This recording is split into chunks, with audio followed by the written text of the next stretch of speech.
Обете, на какво играем? На кило кранвирши? Супер! И тия мадами са супер. Чуй ги само възпитание. Това не са мадами, а другарки. В такъв случай, Чичка, имаме каре другарки. Хулигани. Я не се ядосвай, хъпни си. На мен пък не ми дава да играя на карти и бил съм малък. Ми аз ще да поразнеш.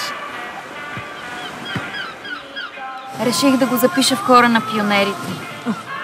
Нашия пък с пеенето хич го няма, но за това пък с яденето. Ох, 3 кремвирша, направо супер! А домата? Домата. Човек трябва да си има мярка. Айде. Пак ми вкарах. Значи е време да вкараме и едни кремвирши. Здрасти тирантите и да вървим. 12 часа. Супер! Супер вкус от онова време с новите леки.